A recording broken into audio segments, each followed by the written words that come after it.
Emily Spins It. I'm Emily, and today I have Candi Carpenter with me. Hey, Candi, how are you? Hey, I'm great. How are you? I'm good. Thanks for joining us. So you're calling in from Nashville, so that's why we're virtual today. But we have plenty of fun stuff. Normally, my first question is, when did you decide music is your path? But that was not really something you had to decide, right? That you just like practically came out playing. So do you want to take us a little through your story and your journey? I was born into a family band. Mm-hmm. My dad was a Christian Missionary Alliance pastor, and we had just a singing group. That's a singing group is what like Yeah. Southern gospel bands call themselves so very Yeah. often. Ours was my grandpa on steel guitar, my dad singing lead, my mom playing keys. Originally, the band was called Heaven Sent, but then we changed the name of the band to the Carpenters with an apostrophe S Yeah. because we quote we belonged to Jesus. They thought I think the apostrophe was like enough to differentiate us from the very famous Yeah, group, the Karen Carpenters. Carpenter. Yeah, I don't know. I like So that's where you started, and then so you've been playing for a long time. You've mentioned you've been in Nashville a while, but this iteration of the music you're making is relatively new, right? Like during the pandemic, you decided that you were going to pursue alternative. yeah, I don't think that I could have gone any further in the opposite direction from the music I was making as a Yeah. child with my family band to where I am today. I am known as an ex-evangelical artist, so many of my songs tackle Yeah. leaving toxic and abusive religion. And I have sort of inadvertently made that my platform.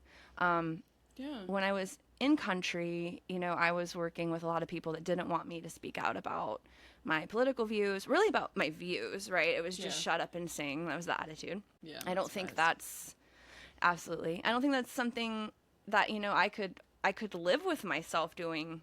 And I guess obviously I made the choice not to. I think life would have been a lot easier if I had just shut my mouth. I've never understood the concept of shutting up and singing because I don't think you can do both at the same time. I don't think so either. Your mouth is open when you are singing, so I just keep it Yeah. open all the time, and I kept doing it. I Yeah. kept singing. I ended up working with some folks in Michigan, where I'm from, at the Michigan Country Music Hall of Fame, and I was a kind of champion yodeler as a kid. Incredible. Adults with bands that were more successful than myself in the area would bring me out to be the local kid yodeler. Phenomenal. And I was taken to Nashville with one of the people I opened for, who was, allegedly the son of a famous person. His name was Farron Young. This guy was supposed to be Farron Young's son. And, Farron was a legendary country artist. Yeah, that name sounds And familiar. yeah, my mom and dad and we were really impressed. And we went down there with him, and I was a kid. He said a bunch of creepy things to me. That is a theme that continued all through my childhood in the entertainment industry. But For sure. we met someone through him who wanted to be my manager. My mom and dad took me out of school and moved me to Nashville with this lady they barely knew. We lived in a hotel room for a long time. Then we got an apartment. She ended up connecting with a Grand Ole Opry legend named Jack Green. He was the Yeah. first CMA male vocalist of the year, and the sweetest human being. And it was a really sad story. He had Alzheimer's, and I was a kid out of school living with her, and she was a con artist, and she started booking shows for the two of us all over the place, matching rhinestone jackets. I would do half of the show because Jack was struggling to make it through an hour and a half performance, and remember all the words. So it was really a way for her to take advantage of him and keep him working. Yeah. And Even when he was no longer fit to. he Yeah. wasn't. He should have been enjoying his retirement with his kids, and she took that opportunity away from all of them. Yeah. And I'm just out there. I don't even know what's happening to me anymore.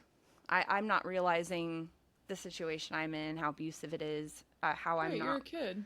Well, and I was no longer allowed to talk to my family unsupervised. That's It crazy. it was a very dark time, I had to the only way I could get away from her was by running away from her. And I got a lot of stage experience. I got to grow up backstage at the Opry, but those were the only times I was allowed to leave the house. It's been a fucking journey. And yeah, that's horrible. I feel like I've lived so many lifetimes in this lifetime. Yeah.